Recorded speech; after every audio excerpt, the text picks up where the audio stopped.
The old train carriages of the 1960s rattled with a rhythm that young Camilla Shand had known since childhood. Dusty velvet seats and the thick smell of cigarette smoke filled the air as the train pulled away from the platform, carrying her from the countryside toward the great sprawl of London. At 17, Camilla possessed something that older members of her family often remarked upon: a steadiness, a calm that seemed unusual for a girl her age. She had been raised in the sprawling comfort of the Lanes, in Plumpton, East Sussex, where her father, Major Bruce Shand, had traded the battlefields of war for the quiet dignity of wine trading, and her mother, Rosalind, managed the grand household with effortless aristocratic grace. Camilla had heard the stories all her life. Her great-grandmother, Alice Keppel, had been the acknowledged mistress of King Edward VII, and the family spoke of it not with shame, but with a peculiar, talismanic pride. Little Camilla had loved that story as a child, the way other children loved fairy tales about princesses and dragons. She did not yet know that history had a way of repeating itself in bloodlines, that the currents of royal favor ran through her veins as surely as the Shand family's stubbornness. On this particular afternoon, the train compartment was only half full. Camilla sat near the window, watching the green English countryside blur into the gray edges of suburban London. She wore sensible clothes, twin-set and tweed skirt, as always, and carried no great anxiety about the journey ahead. She was, her schoolmates at Queen's Gate had often said, the coolest girl in school. And not because she chased trends or wore the latest fashions from Carnaby Street, but precisely because she did not. Camilla Shand was untroubled by the opinions of others, or at least she appeared to be. She did not notice the man at first. He was seated several rows behind, nondescript in a raincoat, his face obscured by a newspaper. But when the train passed through a tunnel and the dim carriage lights flickered, he moved. Later, she would try to remember his face and find that she could not. It was as though he had no face at all, only hands and intention. He came at her quickly, without preamble, his weight pressing her back against the window. The other passengers, an elderly gentleman reading the Times, a mother with a sleeping infant, seemed not to see, or perhaps chose not to see. This was the 1960s. Such things were not discussed. Our women were taught to avoid, to accommodate, to disappear. But Camilla Shand had been raised by a soldier and a society hostess who commanded rooms full of powerful men. She did not disappear. Her hand moved before conscious thought could catch up. She gripped the heel of her shoe and swung with all the force her 17-year-old arm could muster. The impact was sickening, satisfying. The man recoiled with a grunt, his grip loosening, his face contorting into something that was finally visible. Shock, pain, disbelief. Camilla did not wait to see what came next. She scrambled across the seat, her heart hammering not with fear, but with something far more useful: fury. When the train pulled into Paddington Station, she found a man in uniform before her attacker could collect himself. Her voice did not shake. "That man just attacked me." She pointed with steady finger. The uniformed man moved. The attacker was arrested. Camilla stood on the platform, her shoe still clutched in her hand, and did not cry. Decades later, when she was Queen Consort of the United Kingdom, she would tell this story to survivors of sexual violence. She would hold their hands and look into their faces and speak, not as a royal, but as a woman who understood. She had done what her mother told her. She had taken off her shoe. She had fought back. And she had won.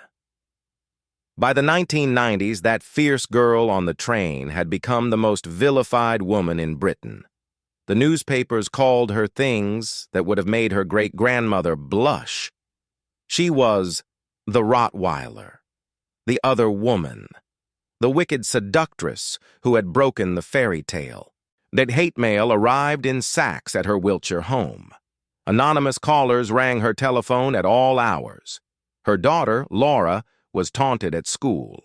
Her son Tom, a godson of the Prince of Wales, was forced to sit in a classroom while other boys read aloud the most intimate, embarrassing passages of the Camilla Gape transcript, their adolescent voices cracking with cruel glee.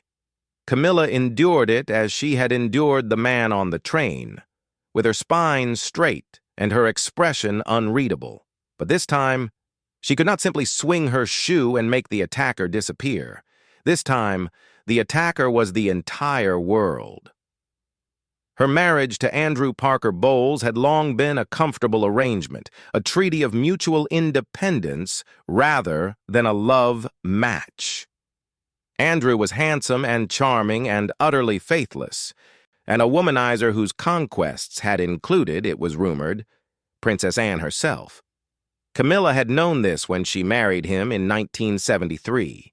She had been desperate for him then, desperate enough to overlook the other women, desperate enough to accept the terms of their peculiar partnership.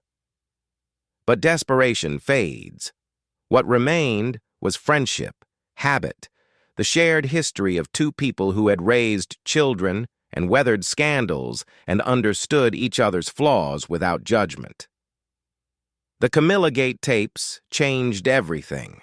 Andrew had tolerated Charles as a rival because Charles was useful, because the prince's attentions kept Camilla occupied and distracted from Andrew's own affairs.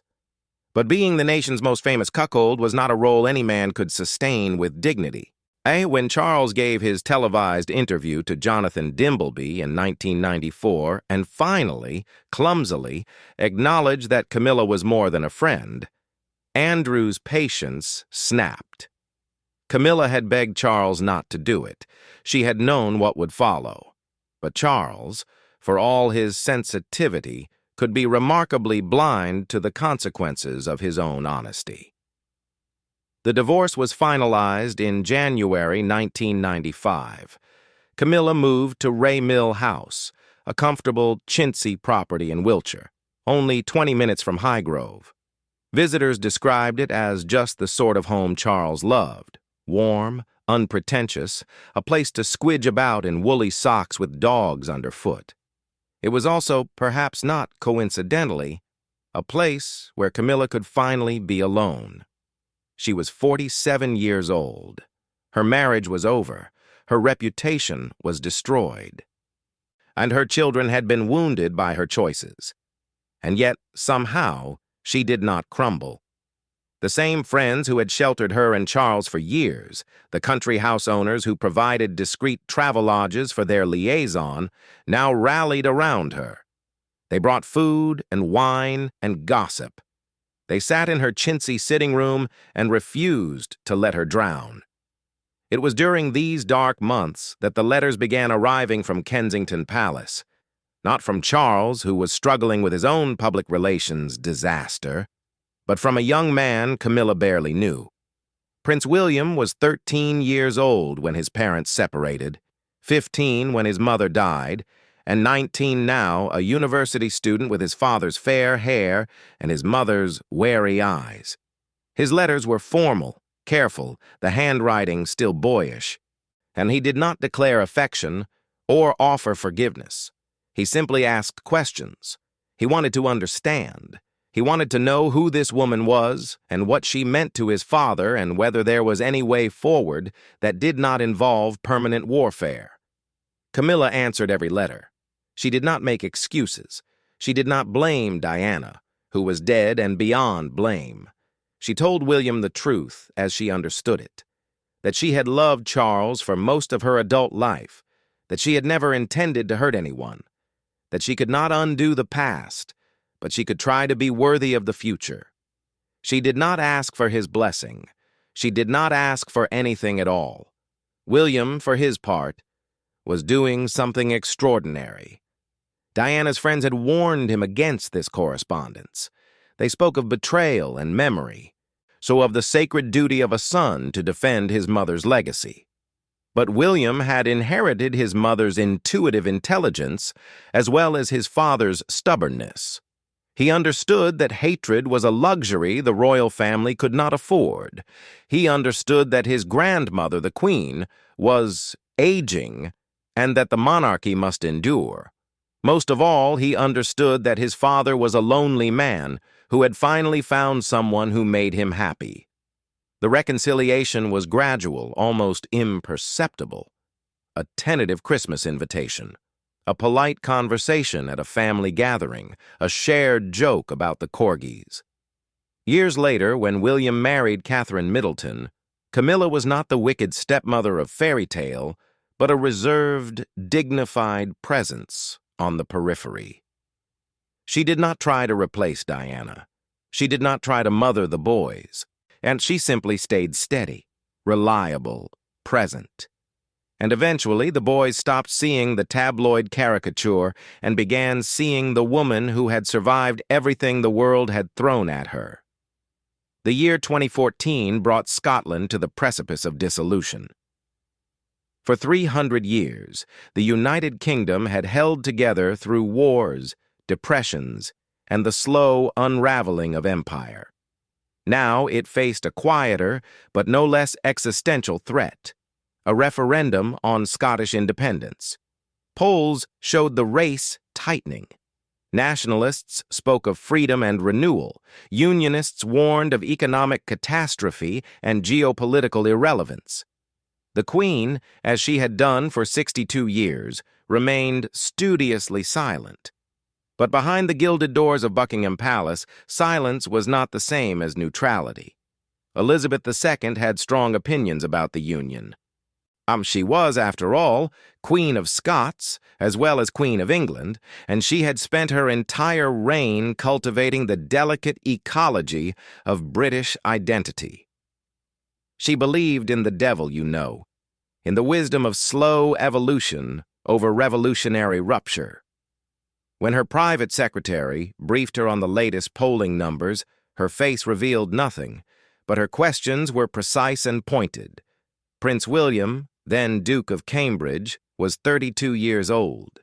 He had spent his 20s avoiding the spotlight, building a career as an air ambulance pilot, learning to be a husband and father. But the Scottish referendum stirred something in him. He had seen the maps in his grandmother's study, the faded charts of old empire. And he had heard the stories of how his ancestors had navigated the treacherous waters of Irish home rule and Indian independence. He understood that history did not wait for anyone to feel ready. The idea came to him slowly, then all at once. The Queen was scheduled to attend church at Crathie Kirk, near Balmoral, in the days before the vote. Well-wishers always gathered outside, hoping for a wave, a smile, perhaps a few words. What if those words were carefully chosen? What if the Queen, in her famously oblique fashion, communicated exactly what she thought without ever violating the constitutional prohibition on political speech? William broached the subject with his grandmother's private secretary. The secretary was horrified. This was not how things were done. The Queen did not intervene in democratic processes. Had the monarchy survived precisely because it stayed above the fray? But William persisted. He was not suggesting a press conference or a public statement. He was suggesting a single sentence, spoken to a single well-wisher, captured on camera and broadcast to the nation. Plausible deniability would remain intact. The Queen would not be endorsing any party or policy. She would simply be expressing a sentiment that millions of Britons already shared. The private secretary, reluctantly, agreed to raise the matter with Her Majesty. Elizabeth listened in silence, her hands folded in her lap, her expression unreadable. She asked no questions. She offered no opinion. The audience concluded. The private secretary left the room, uncertain whether he had been authorized or dismissed. On the morning of September 14th, 2014, the Queen emerged from her car